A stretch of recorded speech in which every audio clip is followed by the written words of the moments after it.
Vamos saber da história maravilhosa desse artilheiro de Deus, né? O homem que marcava gol. O pessoal falava de você que era atleta de Cristo, mas você calava a boca com a palavra e com o gol, né, Baltazar? Olha, foi muito marcante para mim ter ganhado esse apelido Artilheiro de Deus no Rio Grande do Sul. Eu comecei a fazer muitos gols e... Só uma perguntinha, você fez algum gol no Atlético?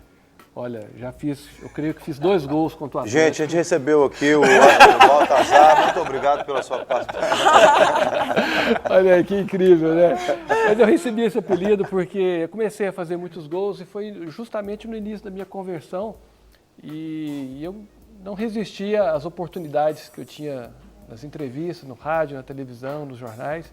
E eu queria falar do amor de Deus, do que Ele tinha feito na minha vida, a transformação.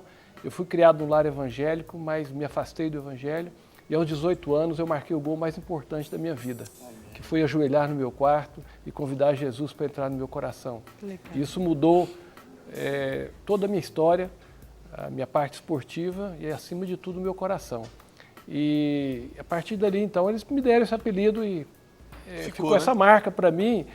Parei de jogar, mas onde eu vou sempre sou conhecido. Vocês estão falando dos anos 80, né? 80 e quantos? Olha, os anos 80, mas eu joguei até 96. 96. Eu encerrei a minha carreira no Japão com 37 anos, joguei 7 anos na Europa também, joguei na Espanha, Portugal, na França, encerrei no Japão. Legal. Baltazar, como é que foi esse início, essa parceria sua junto com o João Leite? Vocês foram esses percursores dessa missão Atletas de Cristo. Como que surgiu isso para quem ainda não conhece o Atletas de Cristo? Conta um pouco para a gente.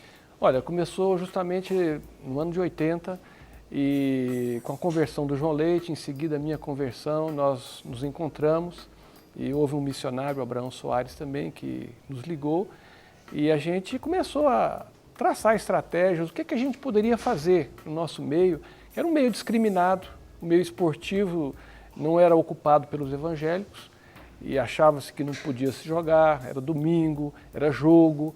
Então, havia uma discriminação dentro da própria igreja. Você diria que vocês eram um dos primeiros a se converterem, então, assim, pessoas de destaque a se converterem no meio esportivo? Sim, fomos os primeiros, né? Então, o João Leite, por exemplo, foi dar testemunho na igreja, e aí depois o pastor pediu para uma pessoa orar por ele, né?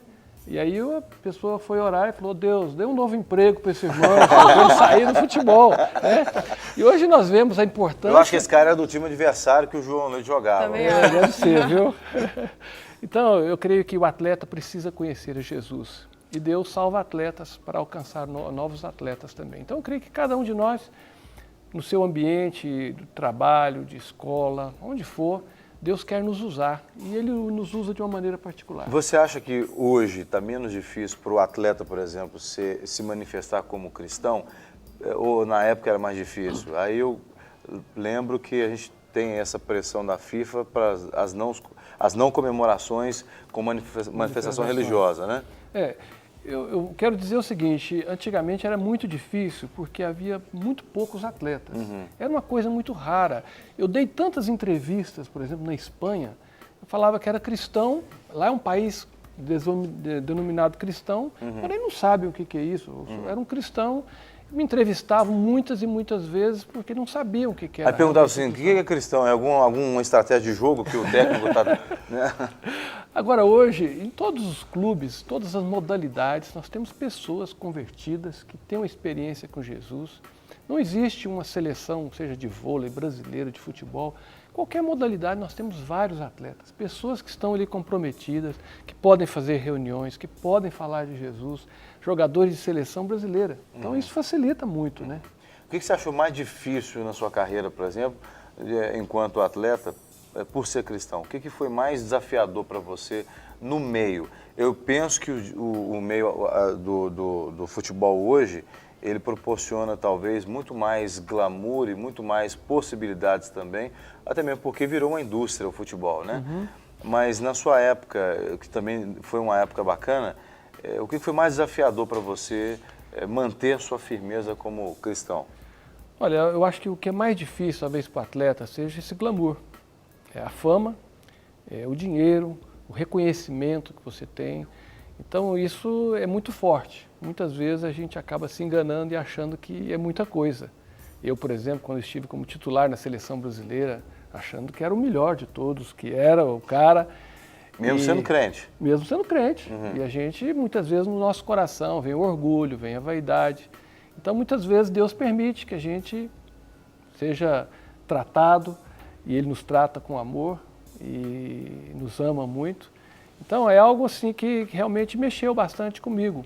Mas foi muito importante e eu agradeço a Deus. Um tratamento de Deus, por exemplo, na vida de um artilheiro como você seria, por exemplo, um drible debaixo das pernas, poderia dizer. Uma sainha do Espírito Santo. A coisa Uma mais... vaquinha, fala vaquinha, Uma rasteira, às uma vezes. vaquinha, né? A coisa mais difícil era não fazer gols, porque o atleta, o atacante que não faz gols, realmente é um problema. Ele pode jogar bem, ele pode dar bons passes, mas se ele não faz o gol...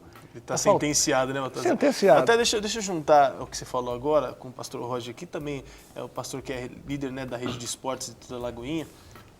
Eu queria que vocês falassem os dois sobre essa importância de vencer as tentações, porque o esporte, ele proporciona muitas coisas, né? Você é o corpo em atividade, então isso te deixa um corpo bonito, aquela coisa, isso traz um reflexo para que as pessoas estejam olhando. Também a fama e o dinheiro, principalmente o futebol, que traz isso de uma maneira muito rápida. Então, mexer com a cabeça nesse momento tem que ter um preparamento psicológico e espiritual muito forte. Eu queria que você falasse um pouco, pastor, de como é o trabalho com a cabeça desses atletas que estão em alta ou também, ou já estiveram em alta, estão em baixa agora. Fala um pouco sobre essa cabeça e depois você fala um pouco sobre essas tentações, Baltazar. Sim, é importantíssimo, né, a gente, dentro da missão Atleta de Cristo, eu tenho muito essa preocupação, principalmente com os garotos de categoria de base, porque eles serão os futuros proclamadores. Né? A missão, o Baltazar falou, a missão Atleta de Cristo é ganhar o atleta ganhando o outro atleta. Mas por tudo que o esporte representa, a gente sabe que um aceno de um atleta, o mundo todo estará vendo.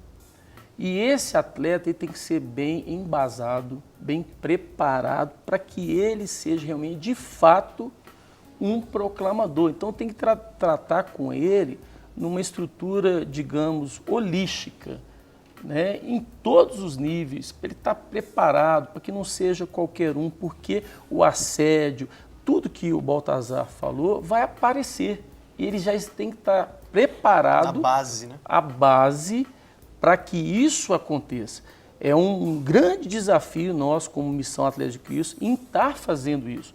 Infelizmente, acontece alguns bairrismos, às vezes de pessoas penetrarem nos clubes, mas a gente, com toda a dedicação, a gente vai fazendo, vai pulverizando, para que pelo menos haja uma sedimentação. Agora, Baltazar, existe a base, quando a gente cria da base, é muito bom, né? Porque a pessoa já cresce embasada, Claro. cresce já sabendo, conhecedora daquilo que pode acontecer ou não. Agora, você que se converteu já atuante no futebol, e como é que foi daqui a pouco falar assim, meu Deus, agora eu tenho que rejeitar todo esse tipo de tentação? É o dinheiro, é a seleção, é a fama. É verdade. As tentações sempre vêm, acho que para todas as pessoas. E o assédio ao jogador de futebol, talvez pela fama tão rápida, o assédio das mulheres, os assédios dos amigos, dos falsos amigos, dos aproveitadores, pessoas mesmo da própria família que acabam querendo estar junto com o atleta Aquele e primo aproveitar. distante, né, que Isso, chega. aproveitam. E às vezes vão se Pô, agrupando rapaz, sempre ali. te amei. Então, Esse é o melhor prêmio que eu tenho. Esse é o melhor cunhado que eu tenho. tudo quanto é lado. Então, tudo isso é difícil lidar. E também é difícil lidar o seguinte, que num dia você tem a nota 10, você é o máximo, e no outro dia você não é nada também, você jogou pessimamente. Num dia você está jogando, você tem passagem na classe executiva, você tem toda uma estrutura a seu favor, no outro dia você terminou de jogar, você não é ninguém, é um passado. Então, é muito complicado Esse essa conflito mudança. de esse valores, conflito. eu acredito que deve ser muito difícil para o atleta, porque muitas vezes ele é tratado como algo descartável. Se você está bem, você é tratado bem, mas de repente você começa a ter um desempenho um pouco pior em campo, então você é tratado completamente diferente. Então, essa preparação que o Maurício até citou, psicológica, esse acompanhamento é muito importante para o atleta também. Mas eu queria que você dissesse também em relação ao seu valor em Cristo, a questão de você ter consciência de que você é importante, que Deus te ama. Isso é muito importante para ajudar o atleta nesses momentos, né? Sem dúvida, só a palavra de Deus para nos dar esse equilíbrio. Nem eu pensar além do que eu sou, nem abaixo também, nem aquém. É muito importante nós sabemos o valor que nós temos em Cristo. Então isso é o que nos ajuda a não oscilarmos tanto, porque a gente acaba sendo enganado quando você é paparicado, você é tratado tão bem, com tantas mordomias, com elogios. Isso faz bem, né, para o ego. Isso faz bem e a pessoa acaba se auto-enganando. Então esse é um problema. A Bíblia traz equilíbrio para nós. Verdade. Eu acho que isso, por isso que nós precisamos diariamente, todos os dias, estar buscando a presença de Deus para realmente nós nos colocarmos na devida posição que nós Estarmos temos. preparados para conviver, né, nesse meio tão difícil, nesses meios como o esporte, assim como outros também, outras profissões é difícil. Então, eu acredito que Deus coloca a gente nesses lugares, mas Ele se preocupa antes da gente ter essa preparação. Agora, conta também sobre o culto Enchendo a Bola. O Baltazar vai estar lá contando seu testemunho. Conta um pouco sobre essa programação desse culto. Aliás, até falar o que é o culto Enchendo a Bola, né? Porque a audiência é tão rotativa, tem tanta gente nova aqui chegando no De Tudo Um Pouco. Eu sei que você já tem cadeira cativa aqui, se a gente pode falar isso, né? A sua numerada já está aqui, né? Que privilégio. Mas então, o Enchendo a Bola, a gente está vivendo um momento muito especial no nosso país. É uma coisa assim, não vou falar inédito porque já aconteceu, do próprio país sediar a Copa das Confederações, a Copa do Mundo, as Olimpíadas, né, numa tacada só. E nós, como igreja, nós não podemos deixar passar despercebido sobre isso, né? Então eu acho que é a hora da igreja, a gente vai fazer missão transcultural no nosso próprio país. E o culto Enchendo a Bola tem essa proposta de mobilizar, de que haja uma sinalização para que nós tenhamos essa evangelização e percebamos, né, que é ímpar, que nós tivemos a Copa no Brasil só em 50, né, estamos retornando e acho que nós não teremos mais a nossa geração uma Copa e a gente não pode deixar. Então, todo mês a gente tem trazido atletas proeminentes, né, mobilizando a igreja para estar presente e que ela seja um QG para que nós nos estruturemos e que ali tenhamos estratégia para realmente alcançar os povos que estarão, as nações. Por exemplo, a Copa das Confederações nós teremos aí o Japão, a Nigéria, o Tahiti e o México, só aqui em Belo Horizonte. Só aqui em Belo Horizonte. Né? Os outros estados estarão recebendo. E Copa das Confederações. E depois a Copa do Mundo, depois as Olimpíadas. E uma coisa que nós não podemos, que é uma coisa que, por exemplo, nós temos um dos principais atletas paralímpicos, que é o Daniel Dias. Né? Quebrador de todos os recordes possíveis. Quebrador de todos os recordes. Então, até as próprias Paralimpíadas, a igreja precisa se atentar para isso. Então, não tem... a proposta do Enchendo a Bola é essa mobilização.